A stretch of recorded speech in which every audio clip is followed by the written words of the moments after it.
It's the first week of earnings season, and since the banks report first, I will be focusing on the banks. Signs that the economy is strengthening or weakening will show up in bank data, usually first. The Justice Department opened a criminal investigation into Fed Chairman Powell. Needless to say, the market did not like this type of political vindictiveness and this attack on the institutional integrity of the Fed. Neither do I.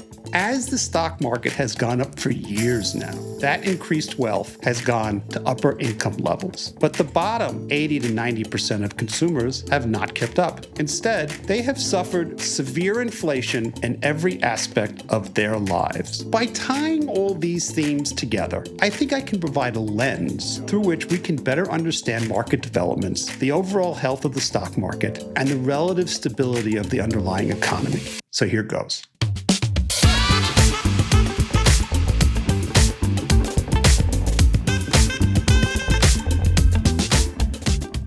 Hi, this is Steve Eisman, and welcome to another edition of the Weekly Wrap.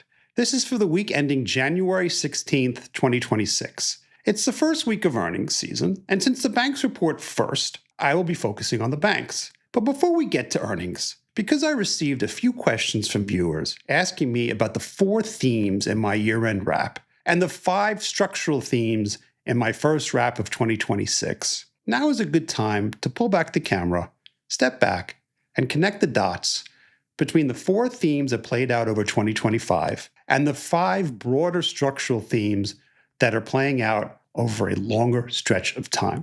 In my 2025 year-end wrap, I focused on 4 themes that played out over the year. And the 4 themes were: 1, the K-shaped economy; 2, the AI revolution or an AI bubble; 3, fears about the growth in private credit; and 4, affordability. And in my first wrap for 2026, I discussed 5 structural market themes which have played out over many years. 1, tech and tech-related stocks dominate the market. 2, traditional consumer stocks matter less and less. 3, even though 70% of US GDP is consumer-driven, the stock market's movements are less and less driven by consumer stocks. And 4, the stock market has become unmoored from everyday life. And finally, number 5, the above 4 trends are all reinforced by index investing. By tying all these themes together into a coherent whole, I think I can provide a lens through which we can better understand market developments, the overall health of the stock market, and the relative stability of the underlying economy. So here goes. With respect to just 2025, the biggest themes were that the US has a K-shaped economy, with most of the growth and good news confined to tech and AI CapEx. Entire sectors of the United States remain moribund, like housing. So the best investments in 2025 were tech and AI related, while other sectors like consumer staples and housing performed very poorly. That's what happened in 2025. But those themes did not just appear out of nowhere. They have been developing for a very long time. This basic story of tech good and many other sectors, especially consumer-related sectors, bad, has been playing out over the last 10 years. That is why the infotech sector now constitutes 35% of the S&P, up from 21% 10 years ago. And even that understates tech's dominance. Companies like Google, Meta, Amazon, and Netflix are not in infotech, but are in communication services and consumer discretionary. So if you add them back to infotech, the tech sector, liberally defined, is at least 50% of the S&P. No other developed country is so dominated by tech stocks.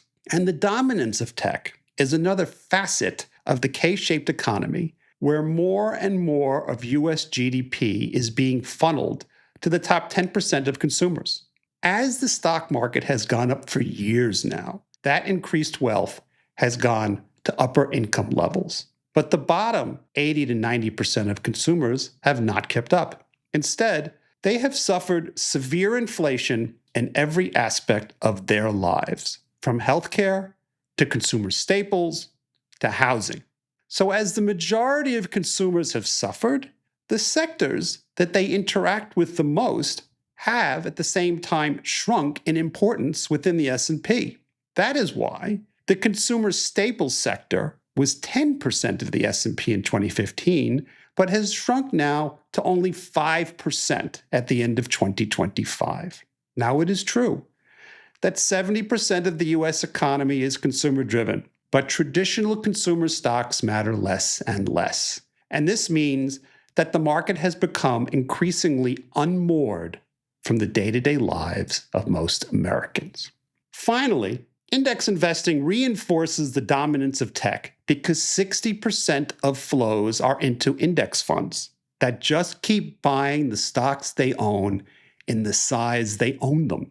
I am convinced that when we have a recession, or if AI CapEx slows, the dominance of index investing means that the correction will be fast and furious.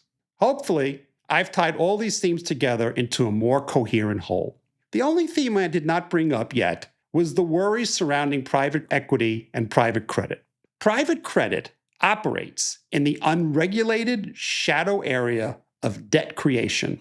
Rules that banks must comply with do not apply to private credit. In a sense, it gets special treatment and operates by a different set of rules. Private equity operates only at the top of the K, so it has been able to operate by this different set of rules. As 2026 plays out, I will bring all of these 9 themes into play as a tool for framing and integrating news regarding current events and sector and company-specific earnings reports. Also, before we get to earnings, I want to flag some very important news, all of which are metrics for the health of the stock market and the economy. The theme in news here is about affordability. There were several pieces of news on affordability. Last week, President Trump ordered Fannie and Freddie to buy $200 billion in mortgage-backed securities, MBS. Although this only amounts to 2% of the entire MBS market, the administration hopes that such extra buying narrows MBS to Treasury spreads and thereby drives down mortgage rates. Maybe, maybe not. Then Trump put out a proposal to cap credit card rates at 10% for a year. And he also proposed eliminating corporate buying of individual homes. What's going on? It's the midterms, and President Trump does not want to lose control of Congress. So the president is putting out multiple proposals dealing with the affordability theme. Now, you can agree with Trump or disagree, but generally, he does do what he says he's going to do, thereby potentially creating investment opportunities or trades. Clearly, affordability is now front and center. And next week, President Trump will speak at Davos, where he will come with much more comprehensive housing policies. Now, at this point, I have no idea what he will propose, but I'm guessing it will at least have near-term, but perhaps not long-term consequences. But for a trade, I'd be looking at the home builders. Now, all of them got beaten down last year. Yes, they all rallied on Friday, but they could have more to go. Lennar, for example, was down 20% in 2025. Now, Lennar, as an example, got to 142 last September, but then corrected and got as low as 103, and now it's around 120. But I still think you could see more of a trading rally in these stocks for 2 reasons. First, mortgage rates are now down to 6%. If they can get down to 5.5%, my guess is that existing home sales will improve and new home sales will too. Second, and this is actually the more important point, these are not large cap stocks. DHI is the largest at $45 billion. After DHI, the stocks drop off in market cap very quickly. So if investors decide that it's time to buy the home builders, it's a bit like threading an elephant through a needle. The stocks will go up more and faster than you might think. One more thing on housing. The long-term problems of housing, as I've said on prior wraps, are supply problems at the local level. Local regulations that are time-consuming, that add significantly to costs, that prevent the building of smaller homes. When President Trump speaks at Davos next week, if he tackles these local issues, you will know he is serious about truly dealing with housing affordability problems. Anything else could improve housing short-term, but that's all. But hey, a trade's a trade. Nothing wrong with that. Not every investment story has to be a long-term one.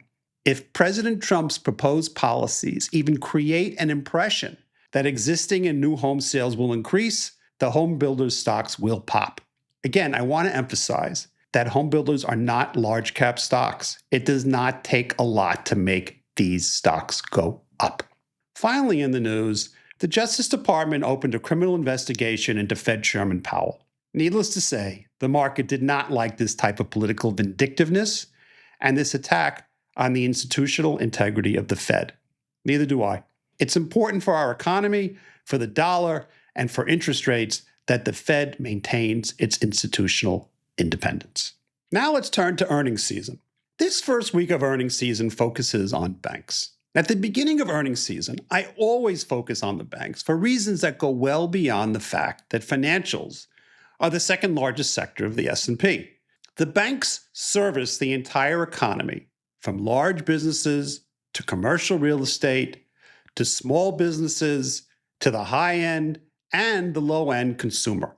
They represent the plumbing of the entire economy. And if you know where to look, you can gain insights into the entire economy. Signs that the economy is strengthening or weakening will show up in bank data usually first, especially in the credit quality statistics that the banks provide when they report.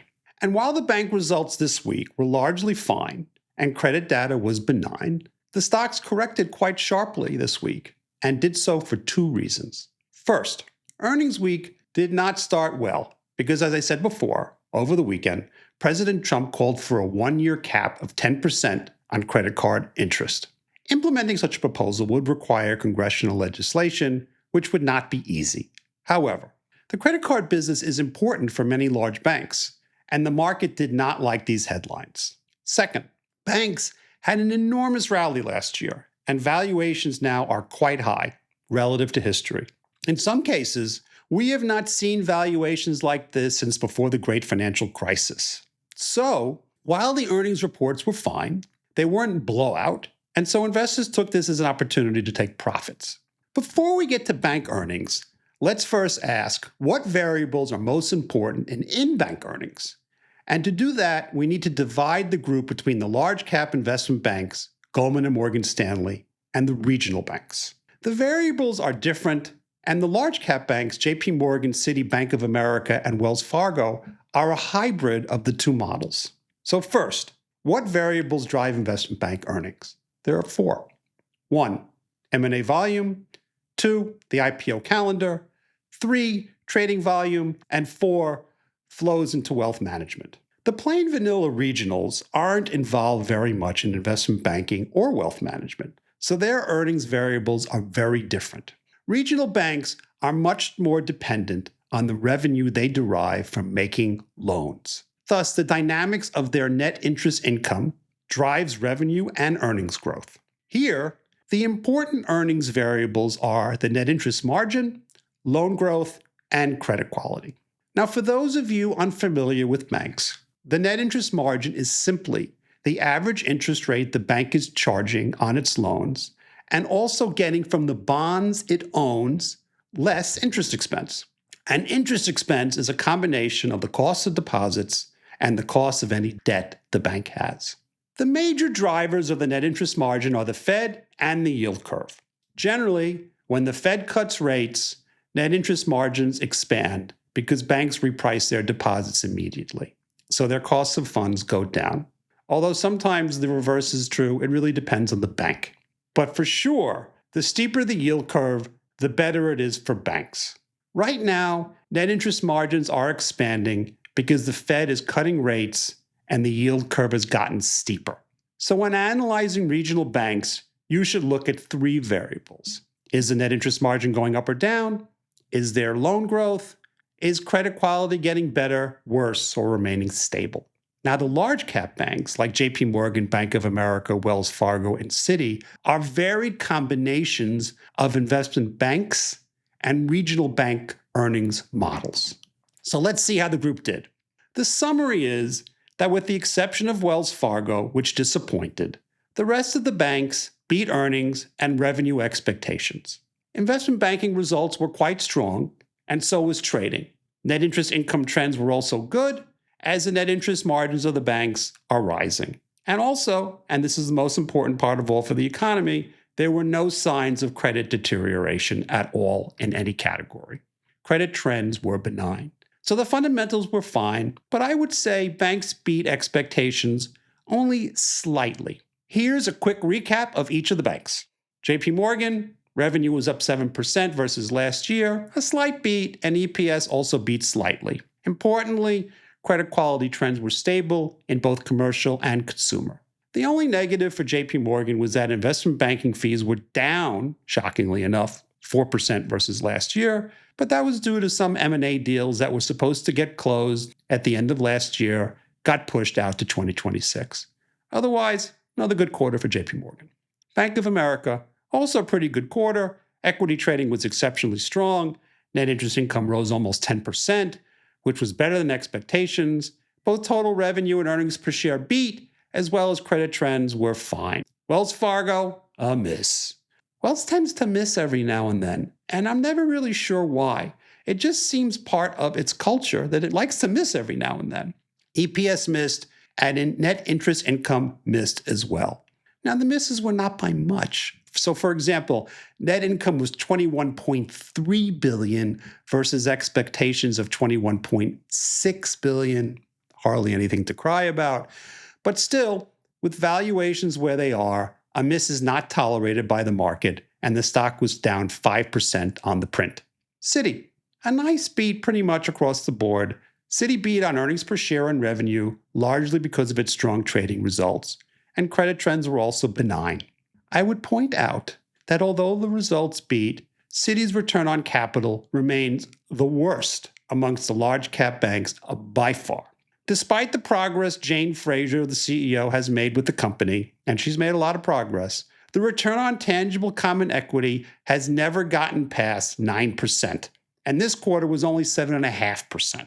As we shall see, such returns are poor compared to the other large banks. Goldman Sachs and Morgan Stanley both beat on earnings per share and revenue, as investment banking, trading, and wealth management all reported strong results. The bottom line here is that with respect to investment banking, we are in the midst of a strong cycle. Trading is strong, and M&A is growing rapidly. However, the IPO calendar has been okay, but not great. But all in all, it's a good time for investment banks like Goldman Sachs and Morgan Stanley. On its conference call, Goldman's CEO stated that the investment banking backlog is at the highest level it's been in 4 years. With respect to plain vanilla banking, here times are good too. With the Fed cutting rates and the yield curve steepening, net interest margins are expanding, and so far credit quality trends are fairly benign. Yes, I know that banks have the ability to extend and pretend, meaning they can push out problems like commercial real estate, but they can do that for quite a while. What is the narrative as to why the banks have done well over the past year? Well, the fundamentals are strong, but it's more than just that. Since the great financial crisis, the banks have been punished, justifiably, by the regulators. They have been forced to delever, which has hurt their overall profitability. This administration, however, is looking to loosen some capital requirements, which would mean that banks could buy back more of their shares, and regulators have changed their tune, importantly, on bank mergers. The United States has not experienced a bank M&A wave since the 1990s. But now we need one, in my view. The cost of technology and regulation has driven up the costs of all banks, and the smaller ones need to get larger to be able to compete with the likes of JP Morgan. So the two parts of the bull case with respect to banks is that investment banking is strong and net interest margins are expanding. And with respect to the regionals, most of whom will report next week, we are in the beginning stages of an M&A wave. Finally, let's just look at how to value banks. Banks are mostly valued at multiples of tangible book value. Generally, the higher the return on tangible common equity, ROTCE, the higher the price to tangible book value. But bank valuations operate within a range, and the banks are now being valued at peak levels. So for example, 2 years ago, Goldman was at 1.3 times tangible book value. Today, as you'll see on the table, it is closer to 3 times. The last time Goldman was at these levels was before the great financial crisis. Morgan Stanley is also at its pre-GFC levels. Even Citi is being valued at above tangible book value, even though its return on tangible common equity never even gets to 10%. So if you were thinking about investing in the large cap banks, you should know these are no longer value plays. You are just playing strong fundamentals. And in the end, that's why I think these stocks corrected when they reported this week. Given the valuations, the results were just not good enough. Although the group did rally back some on Thursday on the strong results from Goldman and Morgan Stanley. And that's the wrap for January 16th, 2026. This last Monday, I posted an interview with Waris Bokhari, the CEO of a private company called Claimable. It's a company where a consumer can go for help in appealing a denial of a healthcare claim by a health insurance company. Waris Bokhari brings a unique perspective about the inherent problems with the U.S.'s health insurance system, from private health insurance to Medicare to Medicaid to Obamacare. And we discuss these issues at length. I interviewed Waris because too often stock analysts who cover health insurance companies just focus on the near-term problems facing these companies. But Waris believes that the problems facing health insurance companies like UnitedHealth go far deeper than just near-term rising medical costs. He thinks the problems are deeply structural. And I think after you hear what he has to say, you will look at health insurance stocks differently. So check it out. Let me just add a personal note about this episode. Waris's company does something very important. It appeals the denials of insurance companies. If you have a relative or a friend who's been denied a claim and you think that is wrong, I really implore you to watch this episode. And if you like what you hear, you should check out Waris's company, Claimable. Now, one other point about the Waris Bokhari episode, I just want to emphasize, I have no financial skin in this game. I do not get a cut from Waris's company at all. I just think what he does is very, very important, and all of you should really check it out. This coming Monday, I will post an interview with Gary Marcus, retired professor at NYU of psychology and neuroscience. Gary is a leading critic of AI large language models. He argues that LLMs have reached diminishing returns in scaling larger, and that this scaling is an intellectual dead end. Gary was a lone wolf in this position for a long time, but his views are now gaining a great deal of traction. And I've been following Gary for quite a while. He is an important critic of the entire AI enterprise as it is currently conceived, and you generally don't hear his point of view on business news. He has an important viewpoint that everyone should hear. If he is right, the torrid growth in AI that we have seen may slow, and that would have very broad implications for the overall market. Hope you tune in. If you haven't already, please consider subscribing to our YouTube channel so you can receive these weekly wraps, along with our podcast and the financial literacy master classes. Subscribing is the best way to help the channel, and we really, really greatly appreciate your support. Also, be sure to check out our website, realeismanplaybook.com. There you can easily access all our episodes, as well as the financial literacy master classes, our blog, and some other goodies as well. Check it out, and see you soon. This podcast is for informational purposes only and does not constitute investment advice. The host and guests may hold positions in stocks discussed. Opinions expressed are their own and not recommendations. Please do your own due diligence and consult a licensed financial advisor before making any investment decisions.